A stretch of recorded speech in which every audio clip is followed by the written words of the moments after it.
Good day. Thank you for watching another episode of the Manila Times Coffee Break, where we catch up with the hot topics and issues of the day. My name is Dafort Villaseran, and with me today is Attorney Joseph R. Fabul, the Corporate and Government Affairs Country Manager for Mondelez Philippines, and Crispian, the Founder, President, and Vice Chairman of the Philippine Alliance for Recycling and Material Sustainability, or Parms. Joseph, thanks for taking a break from your hectic schedule again to sit with us. Thank you for the invitation, Dafort. It's always a pleasure to have a coffee chat with you, and I'm really glad that Commissioner Lau is here with us this afternoon. Well, now I know that you like to have your coffee prepared a certain way. In fact, you have your own coffee machine that not even your wife can touch. Basta sa'yo lang yan, di ba? To the point where you got her her own machine, in fact. Yes. So she has her own, I have my own, but there's been a change recently. I've been drinking too much coffee, so I needed to have my own supply of decaf because at night I'm having a hard time sleeping already. Okay. So in the afternoon I moved to decaf. So I still like my coffee black, and I still drink a lot of it, but I'm already cutting down on the caffeine.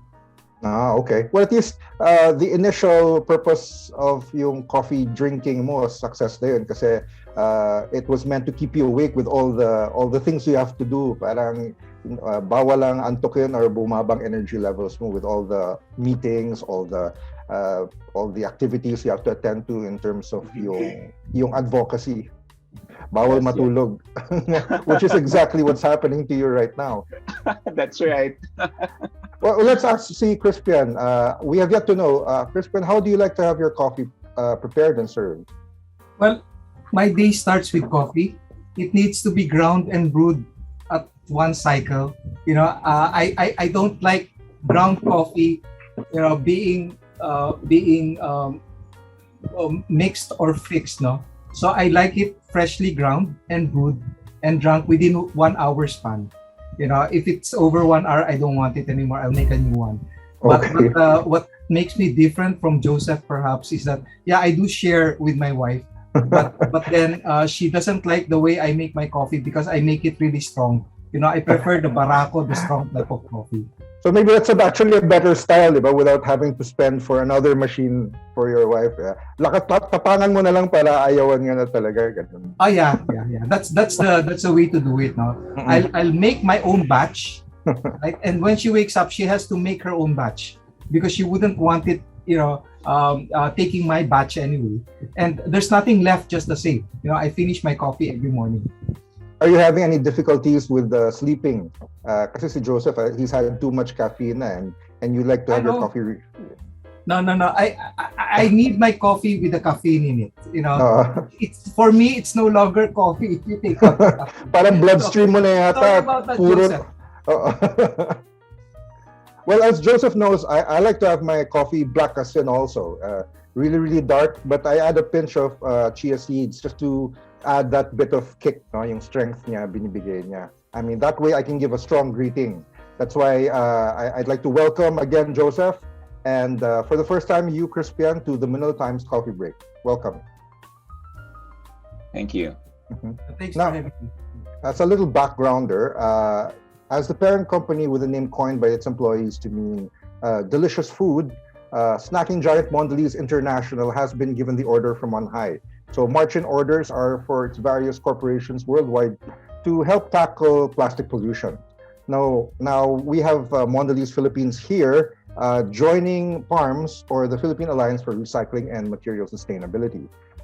There is a joining of forces, so to speak, of various corporations in order to be able to pledge support. Now you have come up with the Zero Waste to Nature Ambisyon 2030 initiative. And this is a group of fast-moving consumer goods companies that have pledged their full support in order to be able to attain the goals in about within 30 years. So in fact, to be exact, 29 years. Now, with no small ambition, the Manila Times Coffee Break initiates a dialogue regarding this kind of systemic change that we need to be able to bring into place into the circular economy. And Mondelez and Parms are included in this in the third of three 30-minute webisodes titled Delicious Food with Zero Waste to Nature. So we have a lot to unpack today, and as Crispian mentioned, he's a little eager to answer all of these. Medyo full yung head niya ngayon with facts and figures just to load on us yung kanyang wealth of knowledge. Now, let's start with you, Crispian. What exactly is the Zero Waste to Nature Ambition 2030 or ZWTN 2030 initiative? Well, it all starts with a problem statement. No? The country has a challenge. The country's challenge is the lack of infrastructure to address waste management in general. Because of that, we have a problem, in managing plastic waste, and it's all over the place. In fact, studies have shown that whether we believe those studies or not, they say that we're ranked number 3 globally as the source of plastic pollution. And this is something we as an industry, we as a responsible citizen of the world would not want. So the next question is, what do you do about it? So that is where Parms came in. That is where we put our heads together from people from different facts of life. We brought our minds together. We got a few of the responsible FMCG multinational companies like Mondelez to join us. And then we said, okay, what are we going to do about the problem? So last year, we made a bold and ambitious declaration to address this problem in 10 years, right? So the Zero Waste to Nature 2030 ambition is a 10-year roadmap with short, medium, and long-term goals that we have set for ourselves to address the problem of packaging waste. And we will start with the most problematic, which is plastic. So that's how it is right now. Again, we can't get away from packaging because packaging will need to serve and protect the food that we deliver to our consumers. But then we still understand that at the end of its useful life, it should not be in the open environment, and we really, really need to deal with it. So why is there a focus on rigid and flexible plastic packaging applications? That's the subtitle of the proposal or the manifesto. The development of the roadmap is focused on 2 basic formats of packaging. Now you have rigids, which are your bottles, all this hard stuff, or your flexible materials. We wanted to look into rigids because we know for a fact that your regular rigid materials, whether it's a plastic bottle, it's highly recyclable, but we still have a shortage there in recycling capabilities in this country. Flexibles is a bigger problem, right? Because flexibles right now, we need to find a way to convert our flexible packaging into a useful material, into resource, so that it doesn't just get thrown away or littered in the environment. We're talking about, in terms of the Philippines, ito yung mga sachet natin, ito yung mga snack packs natin. Yep. Yes, because if we look at, when we did the study, it's close to a 50-50 split by weight for rigid and flexible packaging. Okay. Right? And not all rigid packaging is actually recycled. Now, we still need to export a lot of it to China for it to be processed. So what we need to do now, looking at a circular economy model, is to translate all of it and as much as possible, create an economy that benefits the whole system locally. But you also, Joseph, I wanted to ask you, there was that notation or the marking of the year 2030. Why was this specifically placed as the deadline for the accomplishment of the goals? Well, it gives us enough time to be able to make the necessary changes. I think it was mentioned earlier already that there needs to be a systemic supply change, systemic supply change innovation or transformation, which will start all the way from the type of packaging material that you're using, to the process of collecting, to the segregation aspect, and to the recycling or even co-processing of the post-consumer plastic waste. So it's a very complex process. And Mondelez as a company, we started from design innovation. So in order for us to be able to make sure that the plastic we put out in the market is ready to be recycled, we made the commitment that by 2025, all our packaging material will be recycle ready. So even earlier than the goals of ZWTN 2030. Yes, because the ZWTN goal is part of the entire supply chain. So the packaging innovation is just the start, actually. It's the start in order to make sure that all the plastic we put out has the potential to be recycled. So we made that commitment, and by 2025, we'll have all our packaging material to be recycle ready. But even before that, when the time that we made that commitment, all the way up to 2030, we need to give the industry, the different FMCGs, the different plastic footprint owners time, right? Because you need time to develop the systems. You need to wait for the cost to go down. You need time to enlighten and educate people. And then you need to be able to train our waste collectors and waste diverters as well as to the value of plastic. So it's not just about turning on a switch and then removing all plastic, post-consumer plastic waste from the market. You know, it's a very complex process which requires so many interested stakeholders to work together. And that 10-year roadmap gives us enough time. I mean, it's a reasonable time for us to meet that objective. Actually, when I initially saw the year 2030, in my mind somehow it seemed like it was like 29 years from now. But yung reality is it's actually less than 10 even. It's with about 9-ish yung years since the clock has already started running. That's right. And for Parms, I think, Crispian, the Philippine Alliance for Recycling and Material Sustainability, this consortium of multinational corporations, as well as local companies who are also interested who are part of the FMCG or fast-moving consumer goods sector and are also interested in helping out. There has to be some sort of structure, I guess, amongst its members. How do the various members interact? How is the organization structured? How does it all work? Well, we are now that we have completed the roadmap. Now, the next challenging step really is to put the roadmap in operation. No? To develop. Now that we have developed the strategies, really the next step is to put it into action and measurable actions. It's not easy. You know, bringing all these guys together. At the end of the day, they are competitors. You know, while they will help out.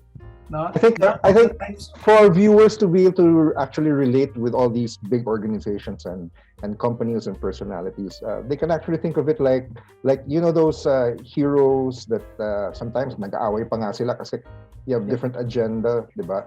But when you come under an umbrella organization, a group, diba? If you assemble as a team, then you start to kind of just align with each other and jive. Even if you have various personalities or magkaaway nga kayo dati, now you're on the same side, and somehow that helps just glue everything together and iron out the kinks. Well, being together doesn't mean that you're all pals already. At the end of the day, all these guys are still competitors. Yes. All these guys are still for the same market. Go ahead. But I like the analogy of superheroes. So sino ba Mondelez? Sino yung Loki dyan? Sino yung Thor? Sino yung mga Captain America? Well, halo-halo naman.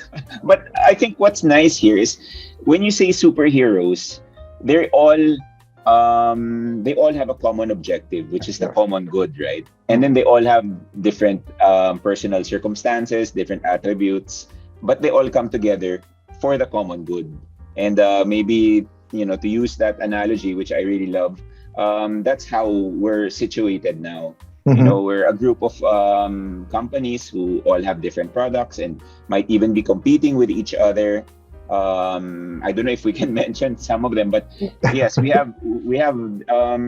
competitors basically. And the beauty of the organization is, if you take a look at it, why are these competitors coming together? Why are they using that valuable time that they could be using to boost their market share, find profitable market plan to release new products? But instead of doing that, we sit down with Crispian, with Commissioner Lau, and then we try to find ways to do good So for the environment, so it's really a beautiful partnership, I think, and it's all because of Crispian's efforts. Mhm. Yes, And thank you very much for that. to add to that, Dafort, no? Uh, Remember 2 years ago, Joseph, when we Mhm. established this, no? Yes. In an ICC campaign in ocean cleanup, we made a pledge that when you are in Parms, you're stripped of your labels. That means That's that you're true. no longer this is one rule that we set for ourselves, mhm. no? Because we all have a common objective, and it is to address the problem. And it's Mhm. not just talk. Yeah. This is not just a PR campaign where we come out and we try to say that we're going to do something about it. We will really do something about it. Now, it's not easy because at the end of the day, the corporates would have their respective agendas. But what we are trying to do right now is to put everybody on the same boat. Whether we sink or we travel distant shores, we'll do it together. And we will achieve our objectives together. And as we go along, we adjust, we change, and we are very, very sure that we would be able to achieve the goals that we have set for ourselves, and that is zero waste to nature. Now we won't see our packaging waste ending up in nature by 2030. But then we cannot do it alone. Yes. As farms, as corporates, as government, we cannot do it alone. We will not be able to achieve these goals unless all of you, unless we all do it together. The consumers, our people, they are primary. They are key in all these objectives that we're formulating. Mm-hmm. Now, I think that when you have companies or organizations, members of the organization, as a sarili sila, there's a tendency actually for them to become monopolies or to become part of the solution and yet creating some hindrances, diba? In the whole waste diversion supply chain. So how does Parms as the organizing entity safeguard yung inclusiveness, yung transparency ng entire organization? Well, we have done extensive studies on the models around the world, no? If you look at extended producer's responsibility, which is something that we are pushing for, no, and establishment of the producers responsible organization, our vision is for the PRO company not to do the actual recovery of waste. Okay. On the other hand, what we want to happen is that we set up the system, we set up the foundations on how it needs to be done. In that way, it becomes inclusive because a waste picker now would benefit from all of this. As we go for diversion, as we recover our packaging waste. Now, Joseph clearly mentioned that it's a systemic change across the existing chain. Now, they need to be benefited by all of this, okay? And we will ensure that they benefit, and we've done the numbers. It's 5.1 billion potential additional income for our waste pickers, your bote diaryo. So, parang yun nga, it supports that idea na may pera sa basura. Yes. Yes, pero dito, ang makikinabang sa pera sa basura ay yung maliliit, yung namumulot talaga ng basura. Because right now, the reason why they would not pick this up is because there's no value to it. Right? But if you valorize this, if you offer them something, kahit kapalit dito bigas, kahit nga biscuit, kahit Oreo, papalitan nila yon, and once they get benefits from this, I'll tell you, Filipinos will really do it. Yes. Magandang infographic yan, yung mga pinupulot na basura, bigla na lang pwede nang maging snack mo, pang merienda nyo mamaya. May mga equivalents sa mga charts that happens. That's actually something we're working on right now, and I think some other companies are doing it, a cashback program. Like if you can exchange your plastic packaging waste, and then somebody will get it, pick it up from your house, and then you can get food in exchange. So it's actually a good way to incentivize people and to illustrate na may pera sa basura. Yes, And then perhaps on a bigger scale, you can also show how industries, entrepreneurs can actually turn a profit, at the same time help clean up and clear the waste from the environment. You mentioned that the first stage in determining waste diversion pathways, you first have to pinpoint your baseline volumes, right, and kinds that are recyclable. So, according to your roadmap and strategy, you've identified 6 flexible packaging categories. There are 3 rigid, and then you have rigid and you have the flexible types, right? Could you discuss more about what these are and where we are now in terms of being able to make use or to reuse these types of plastic? Okay, let's start with the easier one first, rigids. Mhm. No? For rigids Yes. kasi, you have polyethylene, polypropylene, which is your hard plastics, shampoo containers, rigid plastic. Pag sinabi natin rigid, it's matigas. So if it's hard plastic, it's rigid, no? Your alcohol containers, all these things are in rigid packaging. Kahit Then- yung mga mismo na bote, yung mga litro mo na soda, these Yes. are all rigids. Okay. Correct. And from the rigids kasi, you have PET or polyethylene terephthalate, PET bottles. No? PET, for now, we export everything to China. No? They convert it into fabrics. So if you have a label in your clothes that says polyester, chances are it's from a used, discarded PET bottle or clear bottle. Right? Okay. But then, the beauty of it is because of all these programs, no, the first bottle-to-bottle facility will be put up and operational by next year here in the Philippines. So making it, We're gonna start here now. We're able to turn garbage into fashion. not fashion, Yung mga but polyester. back to bottles. Higher value than Okay. fashion. It's bottles. Unfortunately, it would be nice for us to do fashion locally, but our textile industry has long since gone already. Wala na tayo textile. So, Okay, so wala we nang just producers make ng it- polyester. Okay. Wala na. So basically, we just need But then to... that's an opportunity that perhaps people might want to get into later on. True. So then, your polyethylene, polypropylene, it's highly recyclable. Our study showed that 100% is already being recycled. So Okay. the ideal is that we want people to continue to use rigid packaging. And the reason why rigid packaging is part of the study is that we wanted to ensure that if everything is shifted to rigid, if we can, kaya pa rin i-absorb ng system. The system can absorb it so that it can get recycled. Then we go to the more difficult flexibles. So the flexibles, we split it up into 2, high diversion value and low diversion value.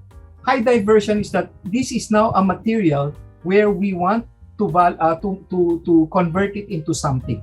No? And we have found that if we change the packaging structure, there is something that can be done. Then we have the rest, no, that we can consider as low diversion value. No? Meron pa rin siyang pupuntahan, but then there is a limitation as to what we can do with the material. So the general idea is that if the industry understands that shifting to a packaging format will give it more chance for recovery and recycling, the shift starts now. So, alala yan to the companies who want to design their packaging. If you want to make it more recyclable, this is the way to go. And that is what the Zero Waste to Nature study really revealed. No? And this looks into local landscape wherein we can collect, recover, and recycle or treat them and make it into something valuable. So we've discussed the packaging categories and the quantities generated and baseline diversion or conversion back into something useful. Maybe we can dive a little deeper because it was mentioned earlier that there's a supply chain or a value chain. In the strategy and roadmap that the ZWTN has presented, it was mentioned that you have converters, producers, consumers, and there's even post-consumer recovery, collection, recycling, treatment, and then diversion. Could you kind of just briefly clarify each one and then connect them, how it flows from one to the other for each stakeholder or stage? Well, let's start with the consumers, no? And that is where it becomes critical right now. Our law mentions that there should be segregation at source. So please segregate your waste. Separate your food waste away from your other waste so that the rest of the waste doesn't become stinky. No? Put all your packaging together. No? Flexible packaging, put it all together. No? Because something can be done if it is kept clean. No? So if you can clean this waste, at least from the consumer side, if you can do segregation, that's the first step. Then from your households, it goes to a material recovery facility where it will be sorted now by type, no? Then sent to recycling facilities or treatment facilities where it can be converted back into resource. So these resources can go back to the businesses right now in the manufacturing process and goes back to the consumers through the retail. So basically, that's how you make it circular. But how does the average person who lives in an area that doesn't necessarily have a very strict garbage collection segregation system? Some cities do that, and then some not quite. So we're getting there for it to be universal na talaga. But how else can people be made aware or to participate in this segregation and collection and transportation of the sifted waste na into improper drop-off points? In other words, how have local government units been on board with the Parms program and with ZWTN? You've mentioned it already, Dafort, no? What is happening on the ground right now are some of the pilots that are being executed by companies like Mondelez and a lot more other companies. Now, Mondelez is not the only one. No? A lot of companies have already been doing this for a few years already. All of these are pilots. All of these allow us to learn from each other as to the success and failures of these programs. We also have projects that are being done at the LGU level, right? Wherein dry, clean plastic waste, specifically flexibles, are recovered and converted, and brought somewhere so that it can be turned into a resource. So what needs to happen right now is that understanding the landscape, now we need to make a systematic or a system where all the LGUs will do it. Again, you have to make it popular kasi for all LGUs to jump in. So again, first option, social enterprises, because there are a lot of social enterprises on the ground doing good work. We want them to flourish. Yes. Then we also look into the opportunity wherein a responsible LGU would want to do it themselves, right? And we have already shown that it can be done. If anything, it's a very good platform for re-electionists or new aspirants for public office. Yes. Again, waste management and environment should be at the forefront also. Not short-term solutions, but long-term solutions. And I hope that any good programs being run at this point, pag napalitan sana ng mayor, sana hindi ma-scrap yung mga programs. That's one of the challenges that we have in this country. Good programs, when you have a change of leadership, are scrapped simply because it's a program of a previous administration. It is up to us, the consumers, the citizenry, to demand that type of change. And if we demand that type of change, I'm sure it's going to happen. That's why we need everyone's support. Well, let's ask Joseph, for true systemic change across the value chain, you've mentioned earlier that the circular economy in the Philippines, it's driven by shift in initially recyclable packaging, which you're already doing and are getting there towards your 2025 goals. And then there's also financing the recovery and diversion of waste, investments into coming up with your facilities.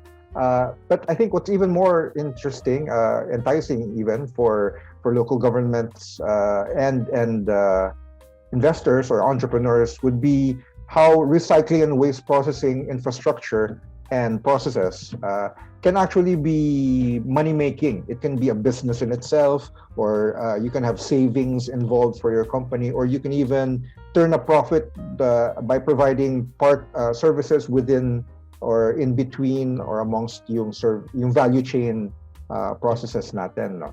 So apart from the environmental benefits, what are the direct and indirect returns, financial or otherwise, for investing in the circular economy? Well, in terms of financial, I don't think I'm at liberty to discuss that right now. But in terms of gains, well, the purpose of Mondelez, is to empower people to snack right by providing the right snack for the right moment and made the right way. So it goes into our very purpose to make products the right way and to make sure that it is recycled back. I mean, it goes into our very purpose.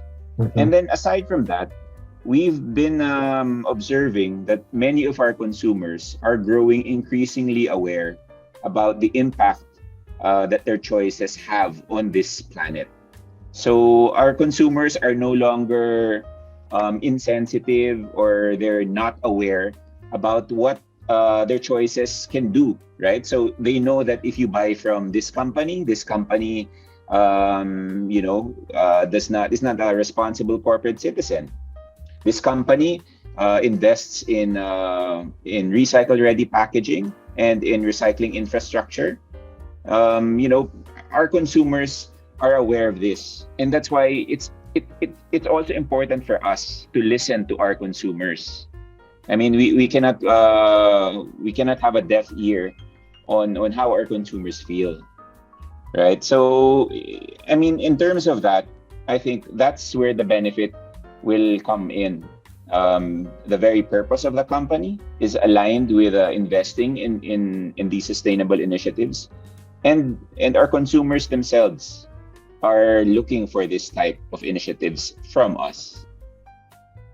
So it's no longer true also that individuals, consumers, they can no longer say that I'm just one person, there's nothing I can really do to help solve the problem. Now it's from the moment they choose a product, they choose a brand or a company, to the way they make use of that product, and afterwards what they do with the remainder, yung waste or what after consuming or using the product, what do they do with what remains, right? Yeah, but I can only talk about our consumers, not the consumers of other companies. Well, maybe we can ask the Crispian in terms of Parms, right? Because systemic change doesn't just come with designing recyclable packaging and then supporting waste recovery processes. There's also investing in the diversion pathways. So all of those that's involved. You mentioned earlier, all of this is collectively known as extended producer's responsibility. Could you say more about how the other Parms members, as members, as contributors, are helping out with EPR? Yeah, I think EPR is something that is already embraced by all the members of Parms now, because these are responsible corporations also.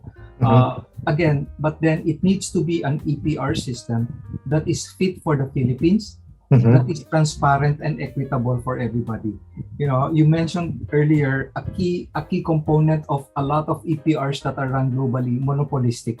It cannot be monopolistic. Yes. And more importantly, we cannot take a German model, an American model, and put it in the Philippines. It needs to be a Philippine model, because what makes us unique is that we have the informal system that is on the ground that benefits from a lot of this. And we have to bring them in so that they are the ones who really profit and benefit from all these activities that we are doing. When you mention informal system, you're talking about yung mga namumulot ng basura at nagdadala sa mga process. Correct. Now, in the Philippines, right, there's your botejario. There's your palero. You can actually observe whenever they come and pick up your trash, the garbage hauler would have 3 or 4 people there sorting your waste and taking what is valuable. So they benefit from there is a whole chain that benefits from all of this. So again, we need to have that EPR system, okay, but we need the law to put that into effect. Right now, everybody is doing it voluntarily, but then again, there is a limit into who really wants to be volunteers, no? So you have to really set a level playing field where everybody is mandated to do it. The companies who have already started the journey have seen how successful it can be. But I'd like to add one critical component now. We can have all this EPR, everything, but education is key. We need to educate the people to make the right choices. Sabi ko nga in my presentations, I always say, okay, you have to make the right choices, but it needs to be an informed choice. It needs to be a responsible choice. Mhm. So if you choose to snack in a flexible packaging, no, make sure that you are responsible enough to choose the packaging that has its end of life option, okay, that is being prepared also by the manufacturer of the product, and you have to ensure that it's not gonna end up as waste. So you better not litter it. So these are the things that we are looking at now, and we are also promoting smaller systems. No, and EPR can help finance a lot of these things. No, again, the bigger challenge in the Philippines is transport. You know, with 7,000 islands in the Philippines, you know, transporting it to the recycling centers can be a big challenge. So there are still a lot of good small scale solutions that can work on the ground, that can convert all of these things into resources. And also, again, this is another supply gap that becomes an opportunity. That's the challenge can now become an opportunity for entrepreneurs to fill in the gaps and even monetize help and monetize for themselves the services needed. Mm-hmm. Now, you mentioned that you need certain policies and enabling mechanisms. What sorts of things would Parms and ZWTN need for the Philippine setting? Well, again, we need to develop the standards for recycling labeling systems. We are pushing for standards for recycled materials so that it can be put back into good use. We are pushing for a national law on extended producer's responsibility.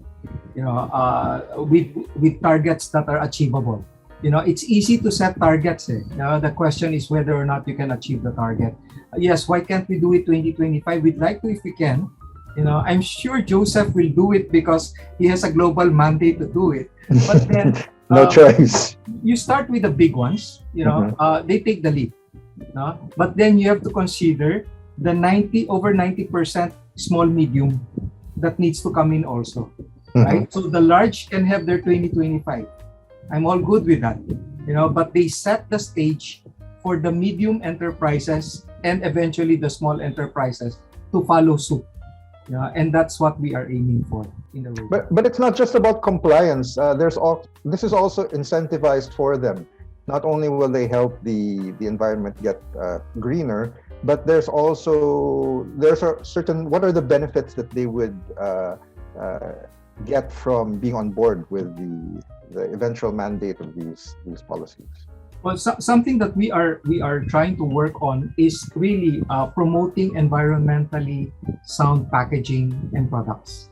You know, if we are able to do that, then the consumers can now have access to these products, right? Because right now, you know, how would you know if a packaging is environmentally friendly or not?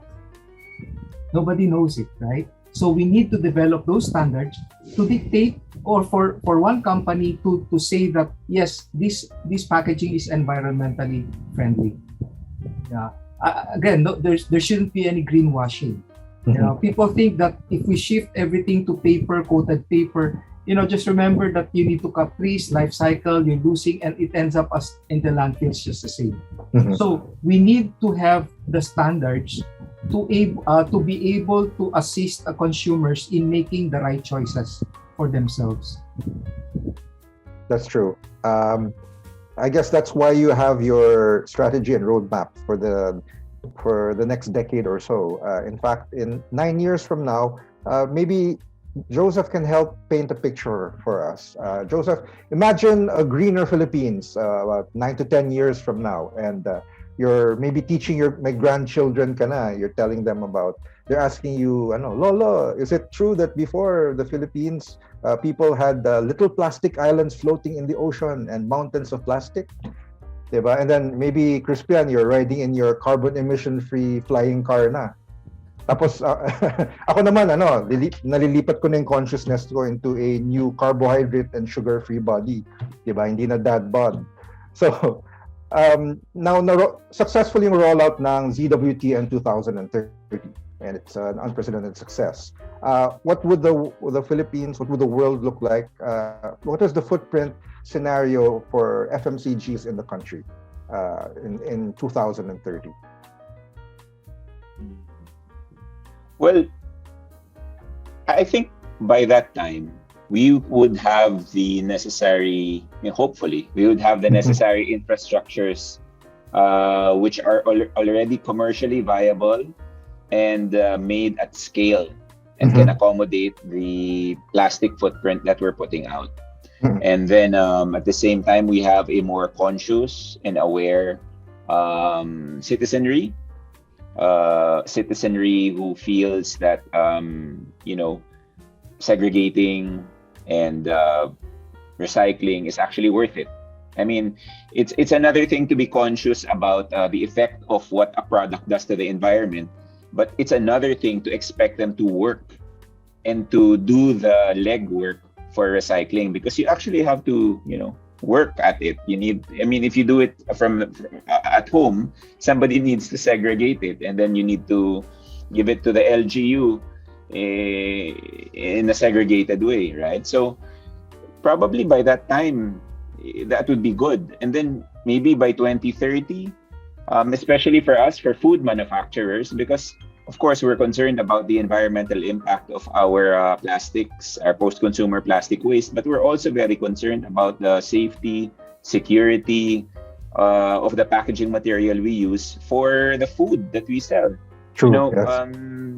we just can't use any type of packaging because, it'll get dirty, it will spoil, um, you know, um, it rodents or insects might eat it. So maybe that time packaging technology will be available that's cost effective, recycle ready, and can protect our products in a way that we feel is fair to our consumers.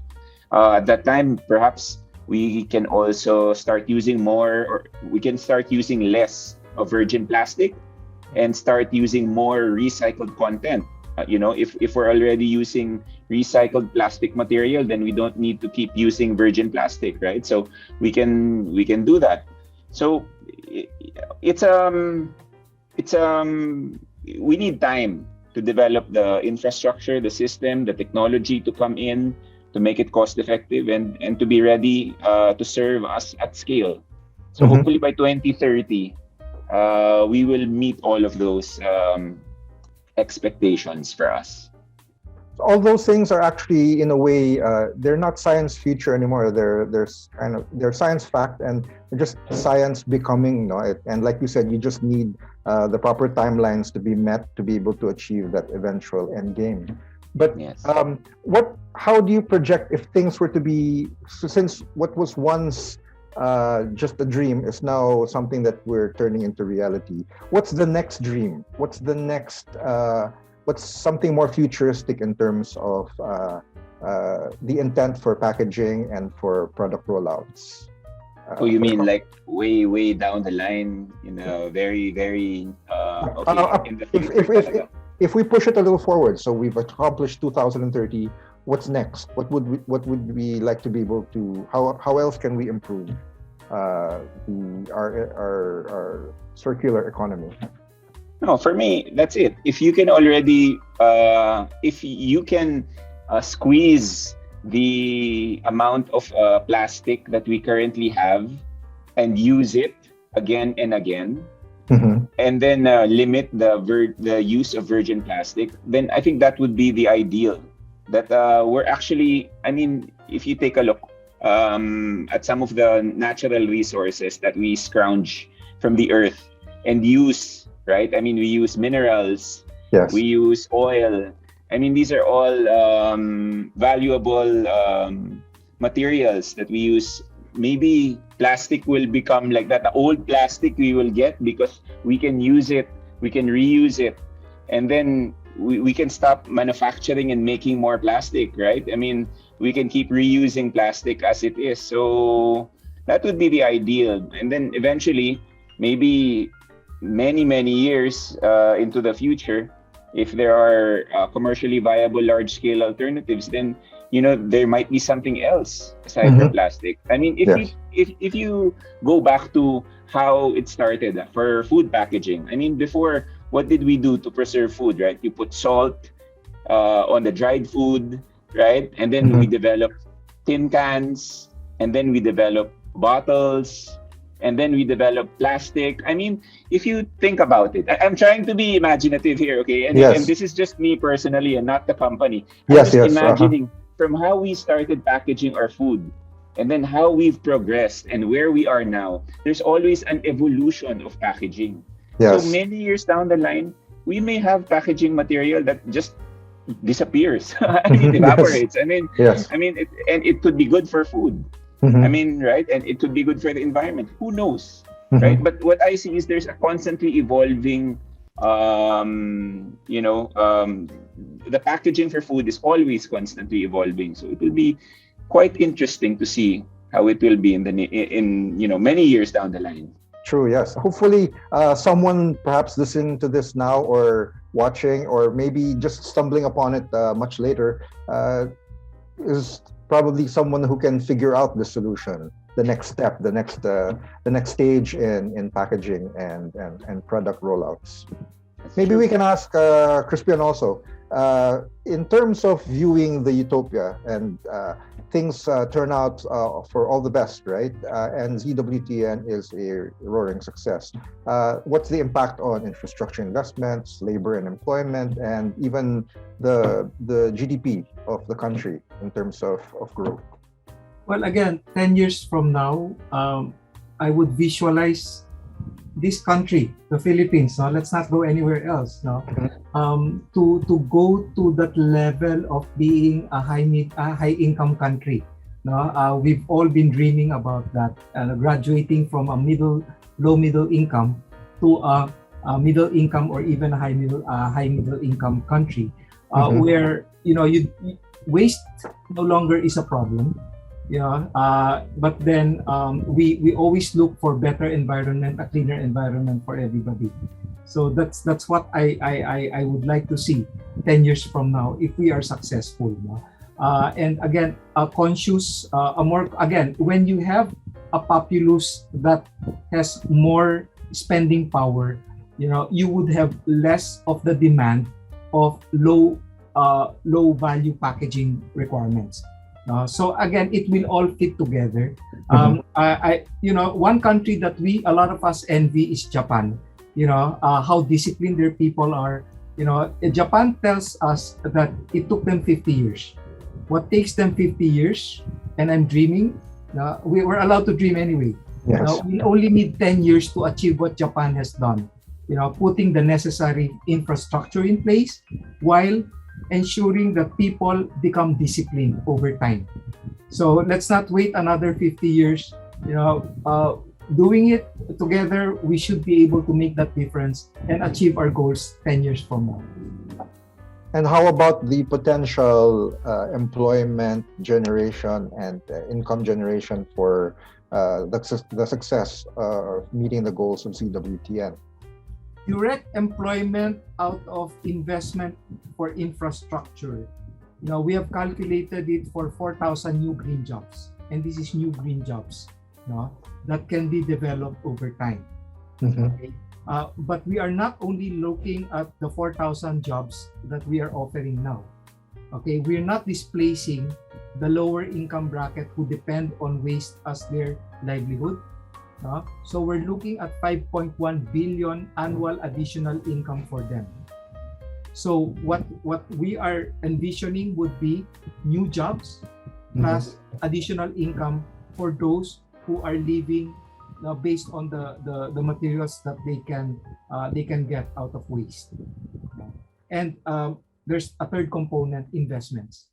We are looking at a minimum of 15 billion in investments that will come to a country like the Philippines to put up infrastructure on recovery, on waste management, right? So this is separate from recovery. So this is what we are seeing within the 10 years. And these are much needed, support given a recovery period from the pandemic. Yes, exactly. We are going to recover from the pandemic, and if we can, pull this off, I think it's a win-win for everyone. Well, that's all and great if we look at it from a win perspective. Now, let's just kind of use scare tactics. Let's say we instead of winning, actually lose. Imagine like we've drawn this parallel between heroic companies trying to band together and assemble to help avenge nature and be able to bring things back to how things were, make things better, and then why not turn a profit while you're at it, or at least have savings, right? This is all well and good, but what if we lose? What if, let's say, you have some sort of basurero, a pollutant Thanos who just comes in and just snaps away Zilbert and Parms. It's all gone. And where do you see what happens to the country 9 to 10 years from now if we don't do any of this? What happens to the country? It's all dark and gloomy. Where you won't have resources anymore. That snap of the Thanos finger would turn everything gray. We won't have our natural resources anymore because we've used it all up.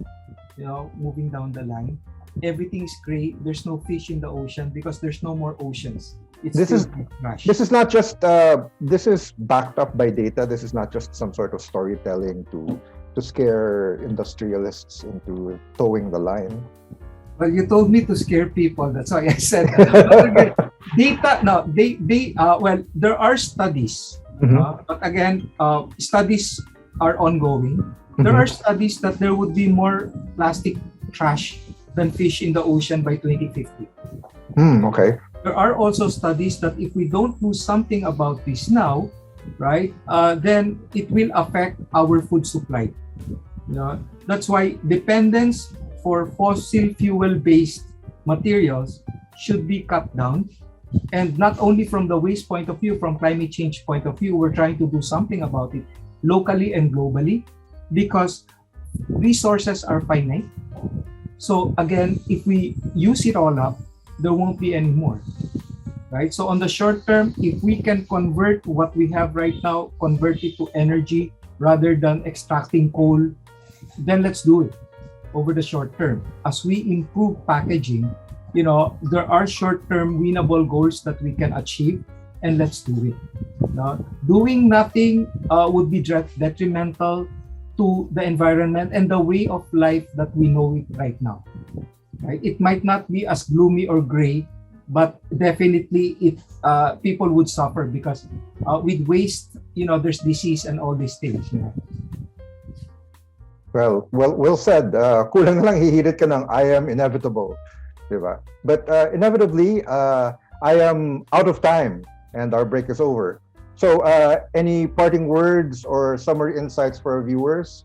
Maybe you'd like to conclude your statements, Crispian. Well, we can do this together. No? Zero waste to nature 2030 is no longer an ambition. With your help, you and I, we will all do this together and achieve a cleaner, a better environment, not only for our future, but for our future's future. Thank you, Crispian. How about you, Joseph? Well, thank you, Dafort.